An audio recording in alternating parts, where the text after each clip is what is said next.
Good morning. It is the Cleveland Browns Fanatical Elfz pregame show as we tackle the Jacksonville Jaguars.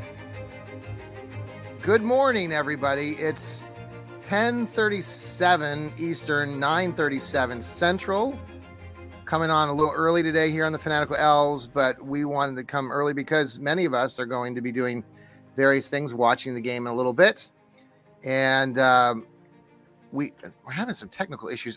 The fans first group, I heard the other day that they're having, well, it's not their issue. Apparently StreamYard is having some issue with their Facebook page. I guess other people on fan side are having, like the group from Pittsburgh are having the same issue. So not sure what's going on there, but we are broadcasting on our Facebook page, our YouTube pages, and our Twitter pages, X pages. Welcome, Jarrell Flint, and welcome, Steve Gill. How are the two of you doing today? It's football Sunday, so that's always a good day. Football Sunday, heading over to the Nashville Palace, their annual tailgate. They couldn't do it last week, but I always go for the tailgate because I was the one who initiated the very first Middle Tennessee Browns Packers tailgate at a bar just south of here on Nolensville. We grilled so many hot dogs and hamburgers, the fire department showed up. So I thought the place was on fire. So we fed them too. That's awesome. It is. Yeah. When was that? Tell us about that. Oh man, that was that was a while ago. That was before the move. Okay. If I had to put a probably 94. Okay. Oh, wow. Yeah. So we're talking 30 years. Yeah. So that would put you at no. I'm 66. Yeah, I don't that's care right. who knows. Oh, it. I know. Don't care. I've had had 66 great years. I've had bumps in the road, mainly because I'm a Browns fan. But other than that, I'm doing great. As my wife says, she's a Browns fan by default, and it's my fault. You got to be. I'm going to come back to your story about your dog here in a minute. Jarrell, how are you guys doing today? Doing well. I did my week 2 preview last night, so I'll be pushing that out here in a minute. But yeah, we got the audio coming for you too on that. Yeah, I'm not worried about the defense in the game last week or last year. The defense, there was 2 plays that the Jags scored on where it was just miscommunication, and I'm noticing that a lot with this defense. Like, it's very rare that teams have a drive of 7, 8, 9, 10 plays. And they score a touchdown on this defense. A lot of times, and I'd be curious to know what the percentage is, they're scoring touchdowns on miscommunications or busted coverages. So I'm not worried about the defense. The offense is what concerns me. So when you ask me that question, I'm a little pensive because I'm still a little hesitant to, they hyped it up all off season that, it's going to be a different offense. And I didn't see much difference last week from what I saw last year. Well, and I shared your concern, Jarrell. I was talking to the Kyle Nash, who's part of Fans First and the Jacksonville Jaguars. He had a fun interview with him.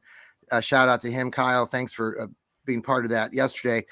We were talking about what you were talking about, which was the how much is this on play calling and how much is this on, the team just not executing. And, he's more, he likes Stefanski, or Kyle did, and he doesn't want to push this on Stefanski. But I told him what you were looking at and, breaking it down. So I think it's this is a hot topic. This is going to be something that all of us are going to be really focused on today. The lights are on. People are throwing out, our colleague Noah Olsen is throwing out polls asking, should Deshaun Watson be starting in week 2 and things like that. So tell me what you guys are looking at today, just in general. Are you focused in on Deshaun? I'm going to be watching the offensive line and Deshaun What about you guys? I'm going to watch the offensive line. Jarrell is right. Last year, the defense had 3 interceptions, 4 sacks, 12 pressures against the Jags. Yeah. So I like Jarrell, I'm not worried about the defense. And like I said in my article, which I put out this morning for Fans First Sports Network, you pressure him, he completes passes at a 45% clip. Trevor Lawrence, sunshine. You blitz him, he has a quarterback rating of 68. So you got to get after him. But I'm going to watch the offensive line, especially because now we all know James Hudson is going to start. I haven't seen the inactives yet. I hope Conklin is at least available. And I just hope DeJuan Jones has a better game. As for the play calling, Kevin Stefanski's got to step it up. I mean, just let Dorsey call his offense. I mean, be a game manager. But does that mean that sit back and let your coordinators do their jobs? How does that look though today? What does that look like differently for you though? I mean, we're still going to see Kevin. Well, yeah. I know what they were trying to do last week. They were trying to do short, quick passes to get Deshaun Watson in a rhythm, because once he gets in a rhythm, he gets very comfortable and he becomes Deshaun Watson. But they just couldn't do it because the wide receivers were dropping balls. The offensive line were not holding their blocks, and they had no running game. He gave up on the running game way too early, and not having Donta Foreman in there is a huge mistake. I mean, it was a catastrophe on offense on everyone. And it all starts with Kevin Stefanski. He's the head coach. He's calling the plays. So he's the one that should get the majority of the blame. I want to see improvement. I wouldn't mind if the first play they take from on offense, go deep. Yeah. Just go deep. If it I always remember that game. It's always there. Years ago, when Baker was, and I know this is talking about Baker Mayfield, but they opened the game that way too against one of their opponents. I forget, it was a home game. We had just arrived, and he went step back and took a step, and I don't know if we connected on that, but I remember that was we did last year with Flacco. We did it against the Cardinals. We did it against the Texans in the regular season game. Just let her rip. Yeah. You know, it doesn't hurt. It puts something in the minds of the defense and those safeties. One who is starting for the first time today because Darnell Savage is hurt. It'll force them back more. It could set up the run game. It could set up screens. It could set up slants. I mean, give it a shot. Yeah, I love it. I love it. Jarrell, what are you looking at? Well, I agree with Steve. What I'm looking at specifically, I want to see Foreman get about 15 to 17 carries today. You got 3 backs. You got your scat back, your receiving back, and Pierre Strong. You got your balance back in Ford, and you got a sledgehammer in Foreman. Yeah. Like Steve said, they gave up on the run too early, and I don't like that they try to use the short passing game to almost supplement it or even replace the running game. Like you're trying to throw hitches and slants to get 5 yards. I'd rather just see you try to get that on first and second down running the ball. You got two plays to try to get 4 or 5 yards and then set up a short pass or whatever.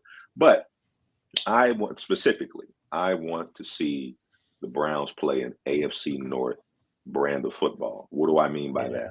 When they played the Ravens last year, there was a crackback block that Cedric Tillman had on one of their linebackers. It might have been an illegal block. But that set the tone early in that game that we're going to hit you, we're going to fight you, we're going to play physical for 4 quarters. And I think that's part of the reason that they won that game, because there was a mentality there. Even though they were down, they weren't playing like they were down. And Njoku was running people over. They were pushing the piles. Yeah. In week 1, they didn't play like they were in the AFC North. They played like they were in the AFC South or somewhere, a different division that isn't built on defense, which you have, and a run game, which you should have. Now, I know that the offensive line is a little banged up, but I still think that run offense is effort. Who do you want to move your guy off the spot or not? So that's what I'd like to see. I want to see an AFC North brand of football, because I think if they play that, regardless of how Deshaun Watson looks, that's enough to beat the Jaguars, in my Mhm. opinion, because you Yeah. should be mixing it up with some play action. Like Steve said, you should be taking some shots. Because if I'm Jacksonville's D coordinator, I don't care if I got people out in the secondary or not. We're sitting on the sticks until you show us that you Mhm. can make the read and you can Okay. throw the ball more than 7 yards. Because they didn't show that last week, and they waited Kyle, till the end of the game yeah. to cue up a double move to Cooper. You should have been running those to back them up off of you in the first half. Mhm. Well, they tried one early in that game. But he was double covered. It was early in the late first quarter, second quarter. I remember in the stadium there was a one play to Amari that Deshaun just was, and he was 10 yards beyond Amari, right down the post. Or was that what right down the center? What do you call that? Just he was. I think that was a go. I think I know what you're talking about, and Yeah. that looked like cover 3. But Okay. the plays where he overthrew those receivers, I really do think that's just a depth thing. Yes. Because it's like, even when you play basketball, if you go to different gyms, if the wall is closer to the goal or further away from the goal, that kind of changes the depth. Sure. And I think they need to start practicing at the stadium, because being at Berea at the practice field, you're not going to have the same perception of angles and how much. I think that'll come back. I think it'll come back. That as shifts weeks from go every. on. I mean, when you're on the road, I mean, you're going to all these different stadiums. I mean, you can't. I mean, these are pro athletes. Most of these guys have been playing in these stadiums. Hopefully, they'll get that fixed quicker than. Oh yeah, that'll come back. I'm not worried. I do want to give a couple shout outs Real quick. Yeah. Real quick. Another thing I'd like to see, and they did this last week. They didn't have a lot of pre-snap motion because of their tackles. They were, you do pre-snap motion when you have a bad left tackle, could make things worse. So I want to see him. I want to see Deshaun, if they're going to do rollouts, and he should do rollouts. He used to do this with Baker all the time, and it worked against aggressive defenses, against good defensive lines. Roll them out to the right. Roll Deshaun out to the right. And get away from Hudson, do the movement, but do it to the right, maybe occasionally to the left, just to keep the defense honest. But I want to see some pre-snap motion. Want to thank Tim Lyons catching us, had his come up there. Thank you very much, Tim, listening or watching us on YouTube. Again, we'll just shout out to all the folks that are watching us today. We're going to have this audio out too on Apple, Spotify. Please follow us on YouTube. We're trying to gain our popularity on our YouTube channel. And so if you can go over there and subscribe to us, again, it's under the Fanatical Elfz Network. Also, shout out to Hemisphere Coffee Roasters.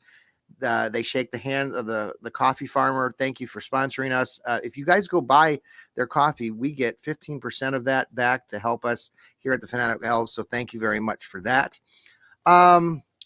When I was talking to Kyle Nash yesterday from Jacksonville, we were talking about going into this game and what he expects, and saying how last week when they played the Miami Dolphins, Jacksonville was kind of in control of that game. They looked like they were going to go up a little bit further, and their running back fumbled the ball.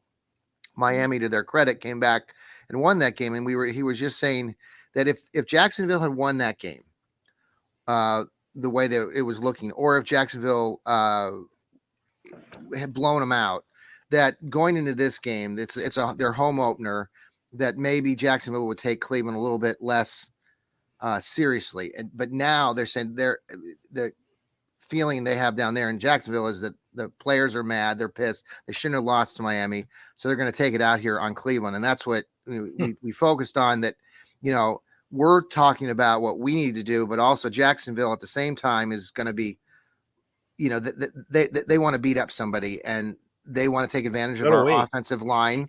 Right. So I'm interested to see how it plays out. I predicted 35-31 just because it's week 2 and you never know what you're going to get in the NFL.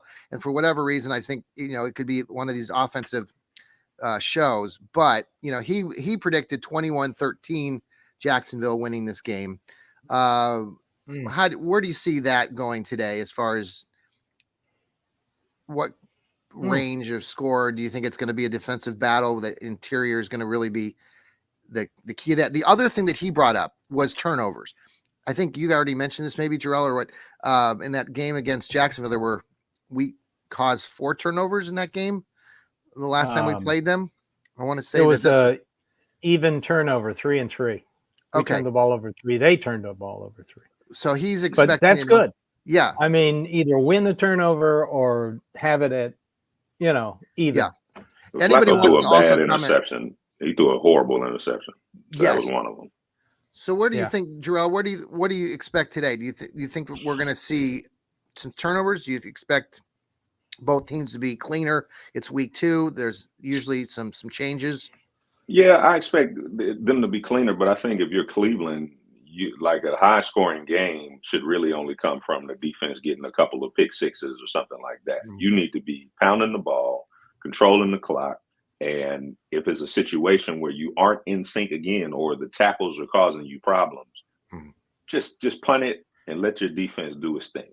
Like Mhm. you have the type of defense where the defense can afford to be aggressive, but you can also afford to be aggressive in certain situations. But Mhm. that's why I don't trust Kevin Stefanski. So I would like to see. I think the Browns have to win a low-scoring game, 10-3, Uh-huh. 14-6. I Yeah. think that's what because your strength right now is the D, and you don't need to really be putting them in situations where you're asking them to bail you out like Yeah. you did against Dallas, because they held strong up until about the third quarter, but Mhm. Yeah. Dallas just was able to That just take the punt foot off return the gas. hurt us too, obviously. Yes, Oh, it that did. killed us. Yeah. Yep. It's a little, yeah. I Yes, I Steve? agree. I agree with Jarrell. The over-under is 41 and a half. Mhm. Jacksonville's favorite 3 to 3.5. The thing is, if the defense keeps the Jaguars out of the end zone, Trevor Lawrence, Sunshine, will start showing up like he does in the second half of a lot of games where he just disappears. And that's what happened last year when they played the Jaguars. You Yeah. got to remember last year, Denzel Ward didn't play Yep. last Yeah. year. Grant Delpit got hurt. Okoronkwo got hurt, and Shelby Harris got hurt during the game. Evan Ingram killed him because Yes. he's Evan Ingram, and they can't cover tight ends. So They're concerned about Myles if Garrett in this one.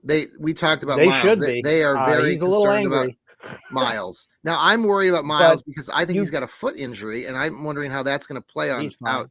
He's fine. You sure? Both he and Zadarius Smith are fine. Okay. They are. Don't No, let your paranoid Browns fan show up, John. Calm down. But if you can frustrate the Jaguars, because they're desperate. Their next 2 games are Buffalo and Houston. So they're a desperate team right now. But that's why I worry even more about this game, because if you frustrate them with a good defense and keep them out of the end zone, they're going to make mistakes. It's like a pitcher in baseball who has a terrible defense behind him. He always thinks he's got to throw the perfect pitch because he doesn't trust his defense. Yeah. The Browns get after Sunshine and pressure him and blitz him and force him into errors. They will get more and more reckless as the game goes on. But the defense has to show up. Okay.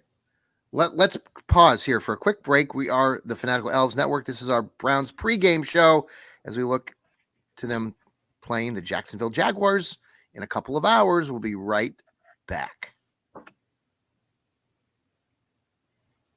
And we're back here on the Fanatical Elfz Network. Thank you for listening to those scintillating commercials. Shout out to all those Browns fans out there. We're going to do a Browns fan train or follow train again here on the X page for us. We just love the fact that you guys are helping us build our brand here on the X, on Facebook, on YouTube.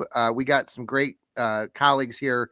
Jarrell Flint bringing his analysis. He's going to have that out here momentarily, the audio version of that podcast coming out here also shortly. So look forward to hearing that, Jarrell. Steve Gill will be doing his Dog Pound South show tomorrow with his reaction to everything that happened today. Let's hope I'm in a good mood. Right. We are going to have a post-game show tonight. So please tune in for that. Rain or shine. We will be on air. We know that you guys want that instant reaction from us, and you also are, a Browns fan. So you're hyped up and you want to hear what other Browns fans are saying. I find myself tuning in sometimes into the 850 radio or 92.3 here in Ohio, and listening to those guys. And it's funny because everybody seems to have the same opinion most of the time on a lot of these topics we're talking about. So coming into final, what are your expectations for today, just in general? Where do you see this going? If it's a positive outcome, where is that positivity coming? If it's a negative outcome, and let's say that offensive line struggled, Deshaun Watson struggles, and we have no run game, then are we all hitting the panic button, Jarrell? What do you think? I would, because that shows lack of scheme and lack of preparation. Like, I watch these other teams and players catch the ball and there's nobody within 5 yards of them, 4 yards of them. And this goes back to what I think Kevin Stefanski is a good coach. He's obviously a good coach. Okay. I don't think that he is a good situational play caller, because you're supposed to call plays to set things up that you're trying to do. You're supposed to be baiting the defense into, oh, they're going short. Now we're going over the top. It just doesn't seem that he knows how to do that effectively to create results. So I think if they come out and they look predictable on offense, where the Jacksonville is just sitting on everything that's underneath. Yeah. They're not trying to exploit. This is a perfect game where they should be trying to exploit somebody in the secondary, where they should be trying to take shots deep or going, medium routes to if they're down a couple guys in the secondary, because they didn't do that last week. Steve made a good point. Why don't you double CD Lamb and let everybody else beat you? They didn't do that. They let CD Lamb he was running too wild. That again, I love Schwartz, but I don't see a lot of, this is who we're attacking. This is what we're going to exploit, and we're going here the whole game until you fix it. I have to see that, because while I don't think you sound the alarm like the season is over 0-2, because they got the Commanders, the Giants, the Raiders, but they're gonna have to get it together, because once you get into that Eagles, Bengals, once you get into that part of the schedule, if you don't have this stuff addressed, you don't have a shot.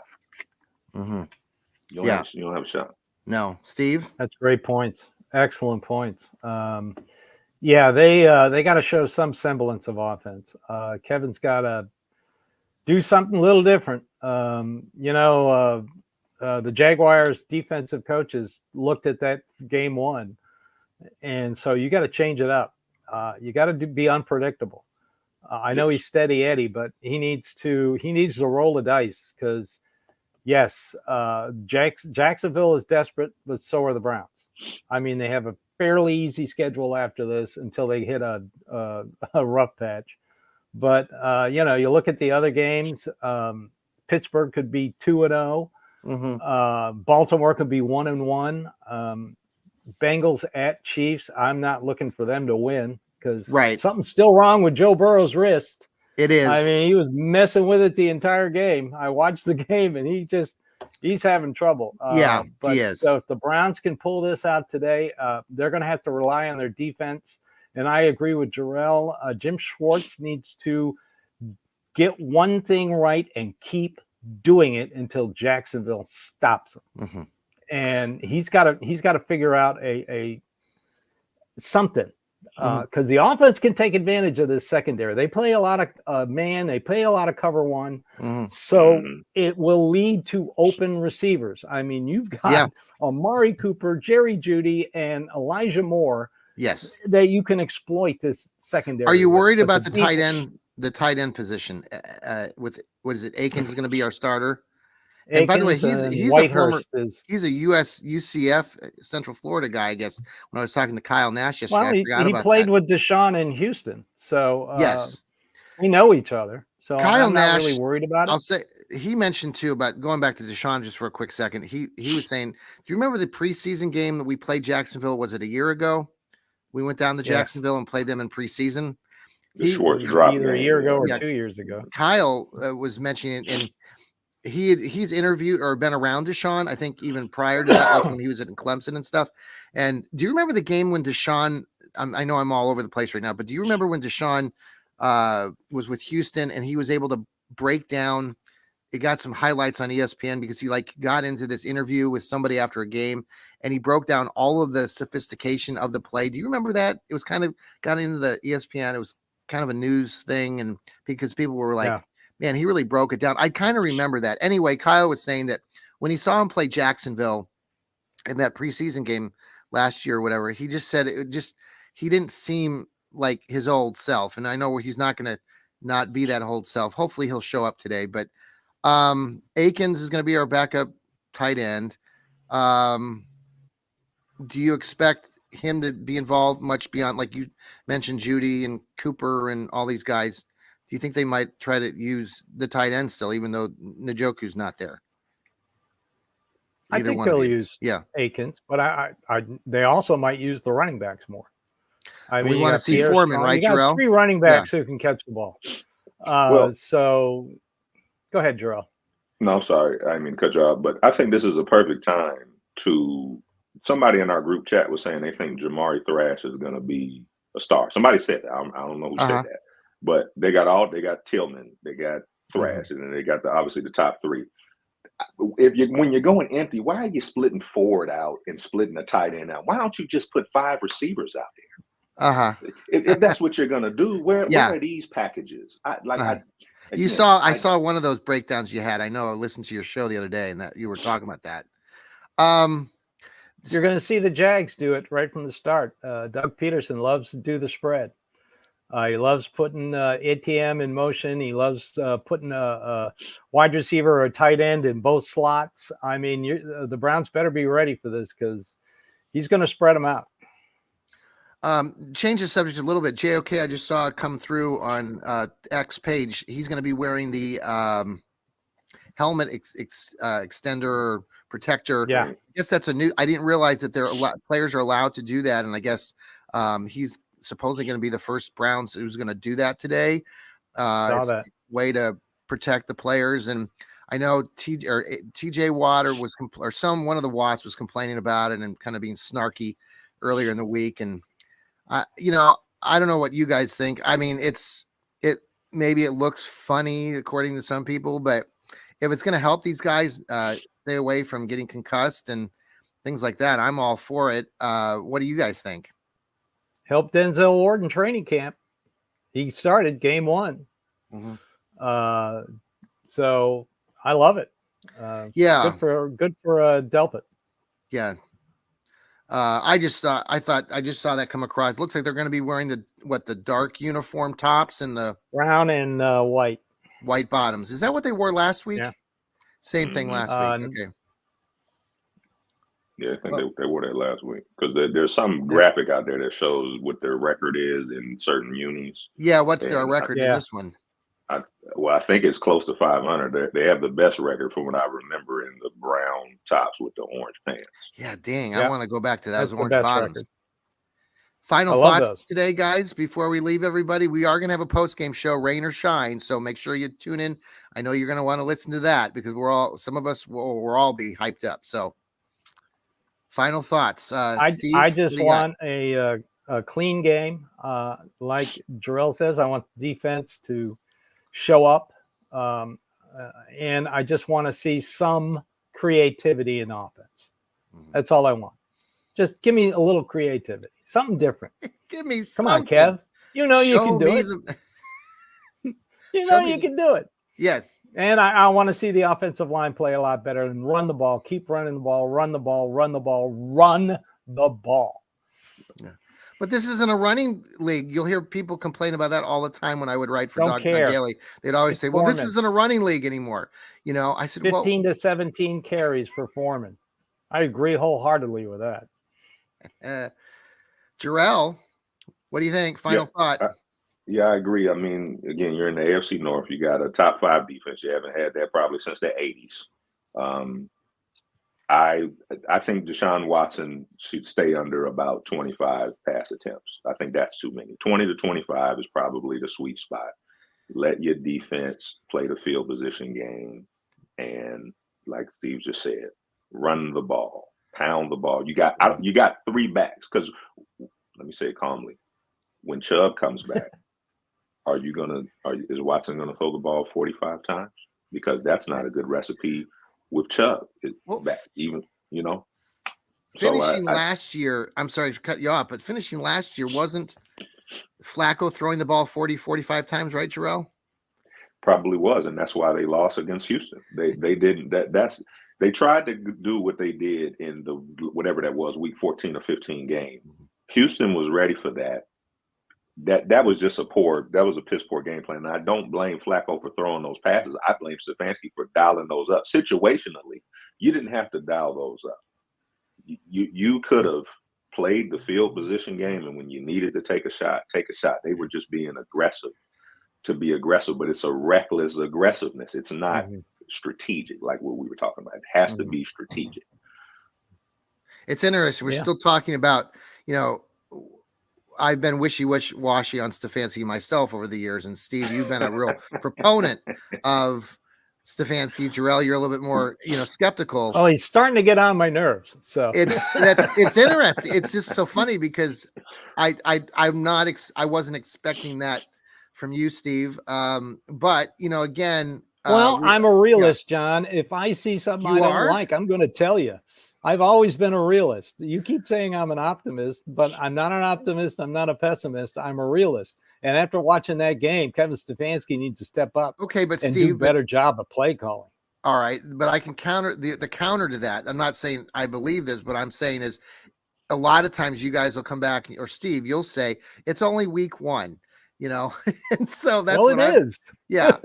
So but we do need, all of us want to see something. And I think most Browns fans, and I mentioned this to the Jags guy, Kyle, yesterday. I mean, we're nervous. We're praying. We're hoping that all of these things happen today, that Stefanski does some different things. And that Watson does some different things. My concern from a human perspective is that these guys are human, and humans do. It's hard for people to break out of patterns, regardless of what you're doing. And so we'll see what happens today. Looking forward to it. I think the Browns have a great opportunity to get into the win column today. I still predict that they will win the game. I predict a high-scoring affair, but even like you said, Jarrell, a 10-3 win or a 50, or you said 16 or something, or earlier would be 14-3 or something. 6 would be. Can I add one more point about Stefanski? And I'm sure we'll talk about this later in the year, because my question is, if this team finishes 8-9 or 9-8, I know Deshaun Watson is probably going to be the scapegoat. But I was gonna ask you a question about Stefanski and get y'all's take, and I guess we can wrap on this. My view from what I've seen watching him over the years is, I think Stefanski, he wants to win his way. He doesn't want to do what the flow of the game calls for or what the situation calls for. From what I've seen, he wants to call the plays he wants to call, and there's really no rhyme or reason for why he's doing it. And that's what frustrates me so much, because we all watch the game and we can all see the flow. Mm-hmm. We can all see the momentum. Mm-hmm. And there's sometimes he calls a play and it's like, you call that in that situation? So I really hope I don't see that today. That's going to be a big problem, because I think that's. I think you're going to still have a big problem after the game. That's my take on it. Let's hope not. I just because I think you're right, and I think of other coaches like somebody like Andy Reid in Kansas City. I think a coach like that. Of course he has Patrick Mahomes, but they have some coaches just read the room better, and I think you're right. I think. But I've looked at that for a while. We've all complained about Stefanski's play calling since week 1 of his first game when he lost to Baltimore Ratbirds 38-6. But then they come back and they had a successful 2020 season. So he's 4 days later against Cincinnati, coach of the year 2 times. Different. Yep. So we'll see. Looking forward to it, guys. Have a great rest of your day. I hope it's a positive post game show. Thanks again for listening to us here on the Fanatical Elfz Network. Listen to us on Apple, Spotify, wherever you can catch your downloads. Thank you so much. Go Browns. Browns play the Jags in a couple of hours down there in Florida. Tune in, and we'll see you at the post-game show. Go Browns. Go Browns. Go Brownies. Here we go. Here we go, Brownies. Here we go.